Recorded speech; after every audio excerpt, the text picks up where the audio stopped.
Hello दोस्तों, मैं फिर उपस्थित हूँ आपकी समस्याओं का समाधान लेके। हमारे पास आप व्हाट्सएप के माध्यम से या किसी दूसरे तरीके से बहुत से लोग अपनी समस्याएं भेजते हैं, तो हम उनका हल यहाँ पे देने का प्रयास करते हैं।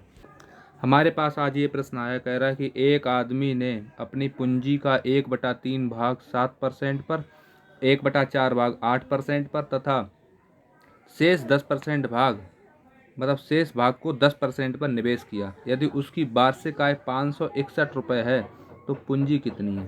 तो भैया सबसे पहले एक चीज़ समझ लो कि जो है साधारण ब्याज को प्रश्न, ठीक है। और साधारण ब्याज का प्रश्न जब बटे में पूछा जाए तो हम हमेशा क्या करते हैं कि जो भी बटे वाले भाग हैं उनका एक वो ले लेते हैं, एलसीएम ले लेते हैं। जैसे यहाँ पे 1/4 भाग है तो 1/4 में 4 का और यहाँ पे 3 है तो बटे में 3 है ना, तो इन दोनों का एलसीएम ले लेंगे। इन दोनों 4 और 3 का एलसीएम लेंगे तो कितना हो जाएगा 12। तो हम इस 12 को ही मान लेंगे कि ये हमारी जो पूंजी है वो 12 रुपया है, ठीक है। हम जब समझ लेंगे कि हमारे पास 12 रुपया पूंजी है। 12 का 1/3 भाग, 12 का 1/3 कितना हो जाएगा भैया 4 रुपया हो जाए।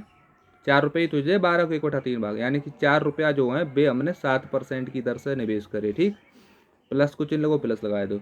उसके बाद कह रहा है कि और जो 1/4 भाग, उसके बाद कह रहा है कि 1/3 भाग को 7% पर, फिर 1/4 भाग को 8% पर, यानी कि 12 को 1/4 नहीं करे तो कितना आ जाए, 12 का 1/4 होगा कितना 3 ही रुपया तो आ जाए। यानी कि 3 रुपया जो है वे हमने कै परसेंट पे लगाए 8% पे लगाए, ठीक है। हम परसेंट नहीं हटा रहे हैं अभी, ठीक है।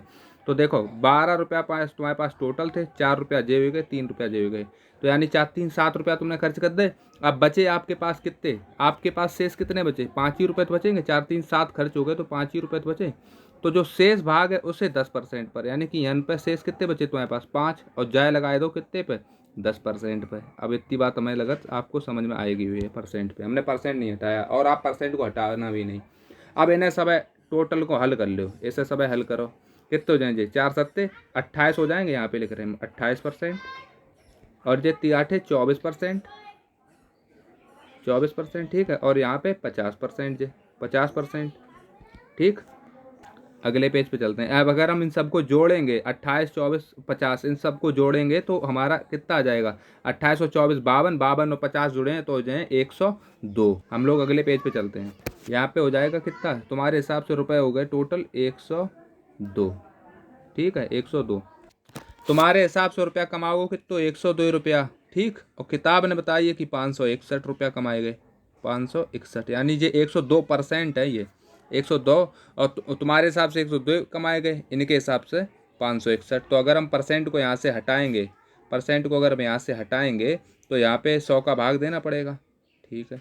अब अच्छा काट लो जाए, चाहे ऊपर कटें तो 17 से कटेगा तो ये हो जाए 17 छंगा 102, और यहाँ पे 17 तियाँ 51, और यहाँ पे 17 तियाँ 51, ठीक है। अब ऐसा करो जाको 100 को गुणा ये कर दो 33 में, यानी कि यन और जाको 6 को भाग दे दियो। भाई आप जान तो ना क्रॉस मल्टीप्लाई कैसे होते, तो यानी 1 बराबर कितना हो जाए 33 गुणा 100 बटे कितने 6, यही तो हो जाएगा। देखो जा एक की वैल्यू निकल आई कि एक की वैल्यू जा है 33 गुणा 100, और आपने रुपया कितने माने थे। अगर आप पीछे देखो चले पीछे आप अगर देखेंगे तो रुपए कितने आपने माने थे, यानी 12 ही रुपया तो माने थे, 12 रुपये माने थे। तो जब एक की वैल्यू ये देखो 12 रुपये आपने माने थे, जब एक की वैल्यू बा आई गई उधर गई जा 1 रुपया की वैल्यू कितनी आएगी 33 गुणा 100, तो 12 की वैल्यू कितनी आ जाए, यानी 12 को गुणा कर दिए यहाँ जा जगह पे, तब वहीं तो वैल्यू आए चे। बताओ इतनी बात समझ में आएगी। तो 6 से जाए कटे तो कितने हो जाए 6 दूनी 12। अब जा को गुणा कर दो इनमें सब में पूरे कितने हो जाए 33 दूनी 66, और 66 में गुणा 100 को करें तो कितने हो जाए 6600, यानी कि जो धनराशि है वह कितनी है 6600 है। आशा करता आपको जो चीज़ समझ में आएगी हुई है।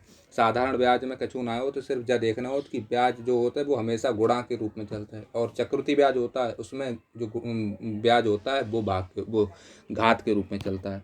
हम लोग आगे पढ़ेंगे चैप्टर, लेकिन हमारे पास जो भी सवाल ऐसे मिलते रहेंगे हम लोग उनको लोगों का मदद करने का ही प्रयास करेंगे, सॉल्व करके डाल दिया करेंगे। धन्यवाद। अगर आपको ये तरीका अच्छा लगे तो कृपया शेयर करना और लोगों को भी पहुँचे। धन्यवाद।